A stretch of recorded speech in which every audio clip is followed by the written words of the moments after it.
Welcome to the deep dive. Today, we're grabbing a whole stack of interesting sources, research, articles, and really digging in to pull out those key nuggets of knowledge for you. And we're tackling a quite profound question, I think. How do words actually help us grasp reality?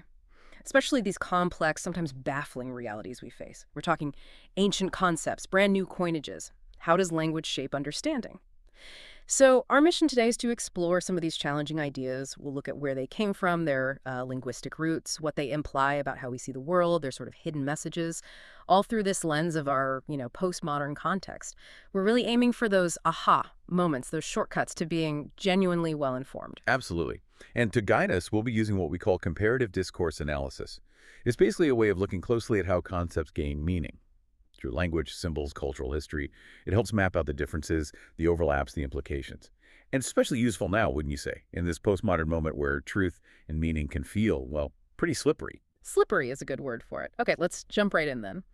We've got two concepts to start that really frame this tension between, say, ancient wisdom and our current, maybe more fragmented worldview. We're talking Pythagoras versus mytho-algo-rias. Expert, maybe start us off with Pythagoras. What's the core idea there? Right. Well, Pythagoras obviously points straight back to Pythagoras, the ancient Greek thinker.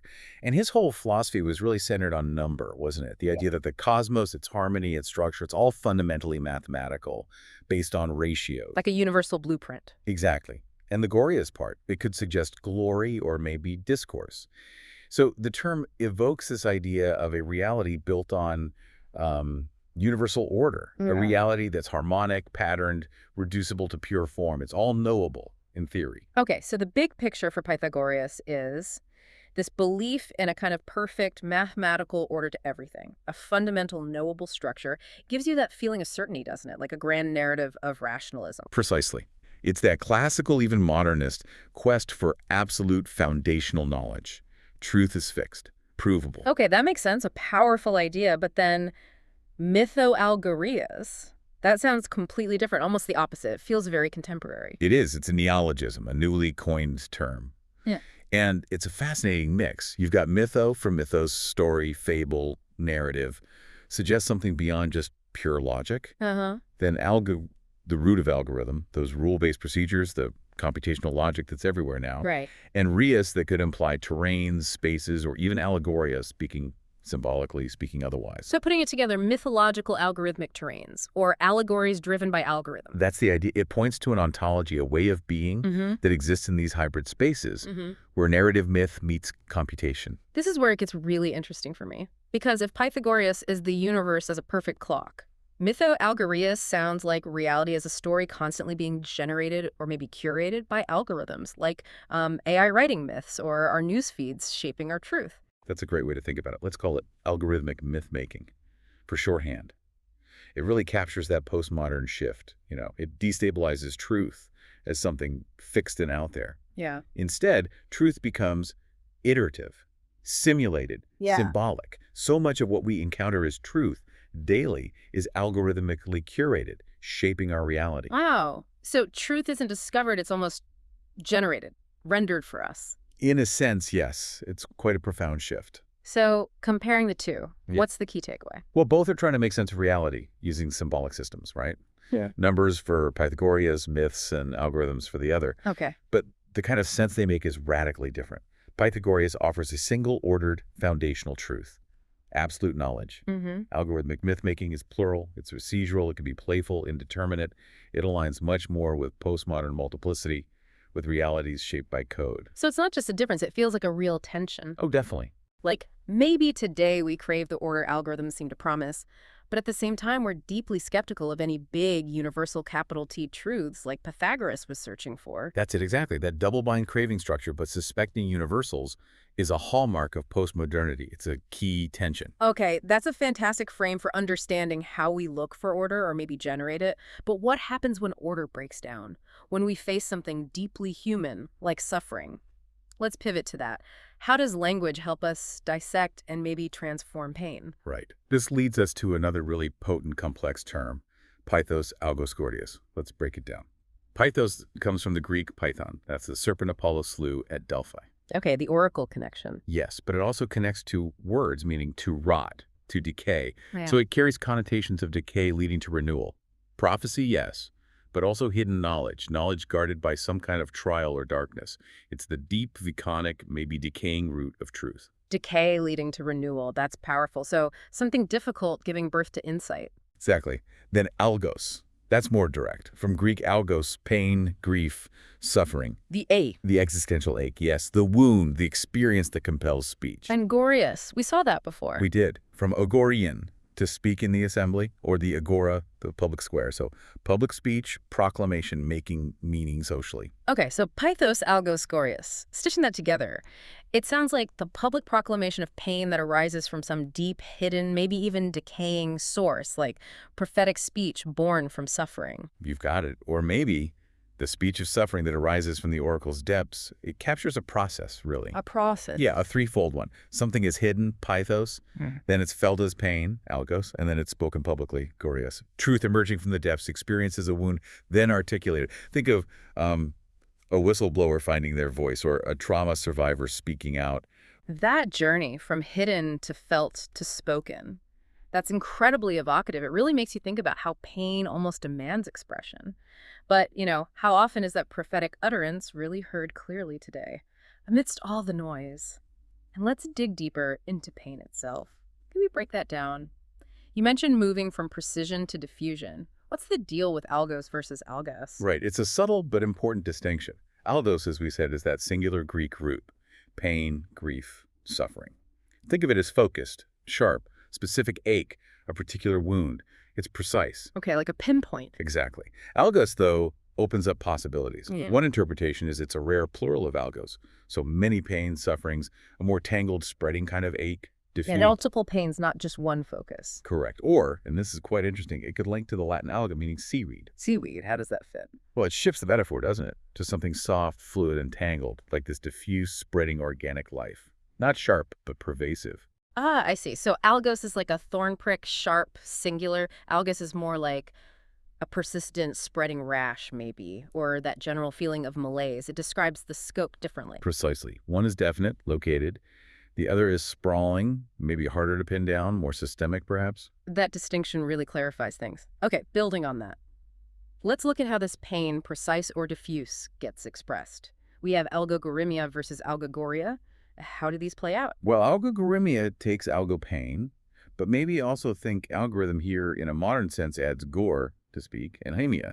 That suffix could link to thymos, soul, spirit, affect, or hymnos, song, hymn. So, the proclamation of pain through affect, or the song or rhythm of proclaimed pain. Exactly. It suggests a structured utterance of pain, maybe something with an algorithmic rhythm or pattern, like a lament, a structured protest chant, even code representing suffering. A structured hymn of suffering. Feels very patterned, almost computational in a way. It can have that quality. Then contrast that with algogoria. This combines algo, that diffuse pain, or the seaweed metaphor, with goria, proclamation, rhetoric, allegory. Okay. So it could mean the allegory of seaweed speech that mimics those tangled, diffuse organic forms, or simply the proclamation of multiple interconnected pains. So this isn't a neat hymn, it's messier, more like a sprawling narrative. Yes, think of a tangled discourse, an allegory that spreads out rhizomatically like plant roots without a single clear structure or endpoint. It expresses pain or nature as a diffuse multiplicity, not a singular wound. Right. So connecting this back, algorithmia feels like how pain or order gets coded, structured, maybe even quantified in our digital age, while algogoria taps into more ecological, networked ways of thinking. Interconnectedness, multiplicity, maybe even chaos? That's a great summary. You've got this structured hymn versus a diffuse allegory, two really distinct modes of making meaning out of suffering or representing complex systems. Okay, this is deep stuff. We've journeyed from cosmic order to the language of pain. Now let's bring this right into the social sphere. There's a huge tension, isn't there, in our society, between public outrage over collective suffering and this drive towards private greed, private needs, even isolation. How do we square that circle in a postmodern world? That's a fundamental conflict, really. And it boils down to ontology, how we understand being itself. Collective suffering fundamentally assumes we're interconnected, codependent. It implies the self as a responsible witness. Your well-being is tied to mine. We're in it together, essentially. Right. Whereas private greed, the drive for isolation, That presupposes an atomized self, an autonomous consumer, Uh-uh. ontologically detached. My needs are primary, separate from yours. So it's a clash of worldviews at the deepest level. Are we fundamentally connected or fundamentally separate? Exactly. And postmodernity, with its fragmented sense of meaning, kind of allows everyone to negotiate their own ontology, which just complicates this tension further. And it's fascinating, isn't it, how the words themselves almost tell this story. The etymology is incredibly revealing, yes. Okay, public outrage. Publicus, Latin, of the people. Shared space. Outrage. Old French outrage. Beyond, an excessive response to violation. So, the collective going beyond itself over harm, then collective suffering. Collectivist, to gather plus suffer, to bear. A burden borne together, shared weight. Powerful roots. Now contrast that. Private greed avarice. Privatus set apart, deprived of public. It's inherently anti-communal in its origin. It is. And greed, avarice, that hunger, that craving. The word itself suggests a severing from communal ties.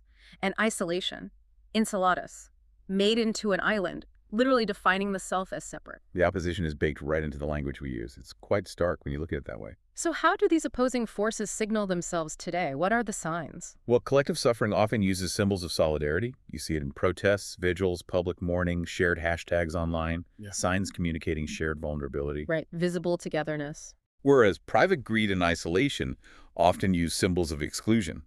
Gated communities, luxury bunkers, financial hoarding, even digital walls like passwords. They signal self-preservation, keeping the world out. It's like a visual battleground of we versus me. It really is. But here's the postmodern twist again. There's always a twist. Indeed. Signs become slippery. Authentic collective suffering can easily morph into, commodified outrage. A media spectacle detached from the real pain. Performance activism, maybe? Could be. And on the other side, basic human needs can be inflated and privatized into endless consumer desires, framed as individual rights, disconnected from any social context or responsibility. So both sides can become simulations, detached images circulating. Both outrage and greed can become part of the spectacle, blurring that line between public concern and private interest. So does postmodernity offer any way to reconcile this, or are we just stuck in this permanent tension? Reconciliation in the traditional sense? Probably not.